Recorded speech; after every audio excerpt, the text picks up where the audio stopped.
Or in other words, does art just kind of reflect the world, or does art kind of create the world? And that's probably a big part of what art is. It becomes something that's almost impossible to explain. It becomes something that's almost impossible to describe. You have to experience it. I can talk all day about the Sistine Chapel. If you go there and experience it for yourself, all of those pictures and earlier experiences are nothing in the face of the real thing, the actual creation itself. And you can stare at these things for hours. And if I were to ask you, what is it that has your attention? All that you can usually say is something like, it's beautiful. If I were to ask you, what kind of feelings does it evoke in you? Even if you're really good at explaining these things, it becomes almost impossible to explain the feelings that you're actually experiencing at that moment.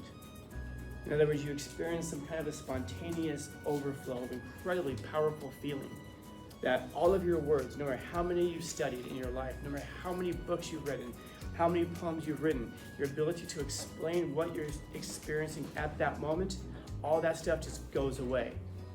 And you're a child again with no language. You're a toddler staring at the ocean for the first time. Doesn't that sound a lot like love? Like real, true, deep love? And that's what art is. It inspires the exact same feelings as deep love and eating mass amounts of chocolate. Art does that. And that's what it promises to do. That's all it promises to do. To be beautiful for this moment and this moment only. But to give the highest sensation of pleasure to those passing moments of your life. It causes you to burn always with like a hard gem-like flame to help you to maintain an ecstasy for life. And if you can do that, then you've achieved success in life.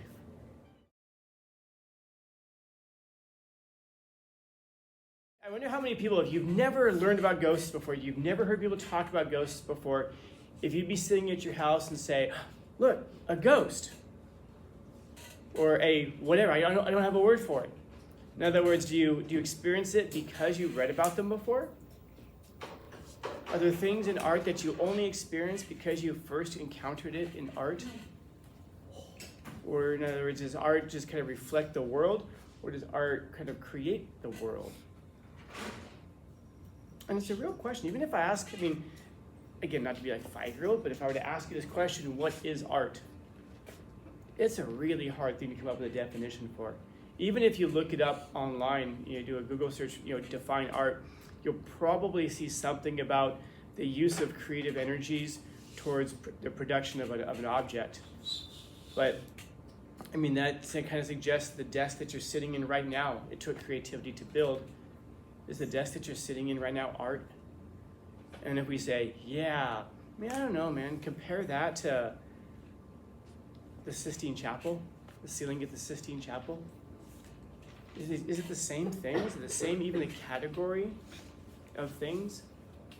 We're talking about music. I don't know, man. Is Call Me Maybe kind of the same as Beethoven's Fifth Symphony? They're different things. I guess they're a similar category. They're both music, but man, when we talk about a work of art, we all seem to know what it is that we're talking about, but being able to define it or explain it becomes damn near impossible. And that's probably a big part of what art is. It becomes something that's almost impossible to explain. It becomes something that's almost impossible to describe. You have to experience it. I can talk all day about the Sistine Chapel. If you guys know what this is, it's over in Rome, the Vatican. It's the chapel that they actually use to vote for the next pope. And you look at the ceiling, and it's paneled off, painted by some of the greatest artists, literally the greatest artists who have ever lived. And it's incredible. They all lived at the same time, in the same place. And they create this art that if I take a picture of it and show it to you, you'll be like, oh wow. And if you study it and study it and study it, you can become completely enthralled by it. And yet, if you go there and experience it for yourself, all of those pictures and earlier experiences are nothing in the face of the real thing, the actual creation itself. And you can stare at these things for hours. And if I were to ask you, what is it that has your attention? All that you can usually say is something like, it's beautiful. But why? It's almost impossible to explain it. If I were to ask you, what kind of feelings does it evoke in you? Even if you're really good at explaining these things, it becomes almost impossible to explain the feelings that you're actually experiencing at that moment. In other words, you experience some kind of a spontaneous overflow of incredibly powerful feeling that all of your words, no matter how many you've studied in your life, no matter how many books you've read, how many poems you've written, your ability to explain what you're experiencing at that moment, all that stuff just goes away. And you're a child again with no language. You're a toddler staring at the ocean for the first time, without the words or the experience or the understanding to explain what it is that you're feeling at that moment. And then later on, perhaps, after you have some emotions that you're recollecting in tranquility, after you kind of are separated from it by hours or days or even years, you can think back to it and go, here's, having processed it now, here's what it is that I can tell you what I was feeling. But at that moment, it's so overpowering. The best that you can do is to feel it at that moment. Doesn't that sound a lot like love? Like real, true, deep love? And that's what art is. It inspires the exact same feelings as deep love and eating mass amounts of chocolate.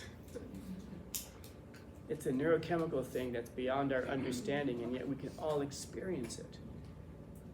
And isn't it phenomenal that it's a thing that we all experience, none of us can explain, but all we have to do is look at each other and just nod, and we know what we're feeling. We know what we're talking about. It's not too unlike going to a concert and being in a mass of people and everybody collectively experiencing the same thing by one person on the stage who's kind of driving that out to the rest of us. Art tells us all kinds of gorgeous lies that become true. It's stuff that we never even knew about beforehand, stuff that we never even experienced beforehand. And yet eventually it comes true.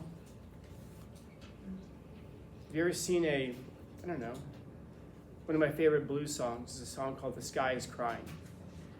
Does the sky cry? No, the sky doesn't cry. But next time you see it rain, you might look at it and you're going to realize how dreary and sad and melancholy everything looks. And you might be like, no, the sky is crying. Because you're feeling it differently. You're seeing it differently. You're experiencing it differently. It was a lie when you heard it, but man, it becomes true. Poetry is like this too. Poetry can make you feel all kinds of things that you've never felt before. But then when it kind of foreshadows the real thing. And then when you feel it, you can relate to a poem and say, yes. You can read from Wordsworth, well, we have loved, others too shall love, and we will teach them how. How the mind of man becomes 1,000 times more beautiful than the earth on which he dwells. I can tell you that. But at some point, if you really internalize that line, you might say, as we have loved, we'll teach others to love the same way. And how is it that people love deeply? To understand that your mind becomes 1,000 times more powerful than the earth that you dwell on. It's not just the experiences, but it's also how you perceive them. How you feel them, yes, but afterwards can you explain them, make other people feel them. That's why we love artists. An artist does something that almost nobody else does. They create. And what do they create? Things that have meaning. Things that validate who you are, that you're a human being, that you experience these same emotions and feelings. And it allows us to, as I'm sitting there staring at the Sistine Chapel for 45 minutes, which happened one time, I can turn to a person right next to me, and that exact same person, different background, different everything, we're both staring up at there, and we're both feeling the same thing, but neither of us can explain it. And it helps you to feel not so damn alone. It's an individual feeling that connects you to the rest of humanity, which says that you're not so damn alone. It can help a lot. It can help make a lot of things more worthwhile, for sure. For sure. And that's part of that beauty of art. And it does something that nothing else can do. Nothing else is like that, man. And that's why we love artists, because they create. Remember, there's two types of people. There's gods and devils. Gods are the people who create. That's what it is to be a god. To be a devil, to be a demon is to destroy, to seek to destroy, to tell lies, to destroy, to take something that already exists and tear it down, or to contaminate it, to manipulate it, to try to, put a Santa hat on the head of the statue of David and say, I made that. No, you didn't. You just took something that already existed and you corrupted it, made it ugly, did something else to it and claimed it as your own. You know? Do you guys know what splatter paintings are? You ever seen it before? There's an artist named Jackson Pollock. He made splatter paintings. They're just these big canvases, almost the size of this board, sometimes bigger, and you would just splatter paint on it. And you might say, like, anyone can do that. There was an art critic one time who said to Jackson Pollock, why would I pay you millions of dollars to create something that my 5-year-old could create? And Jackson Pollock said, yeah, your 5-year-old could create it, but he couldn't create it at 50 years old. In other words, it's a creativity that transcends everything else, man. It's the ability to tap into something that's universal. You can't explain it. What's so beautiful about splatter painting? I don't know, but here's a weird thing. You can tell when it's Jackson Pollock.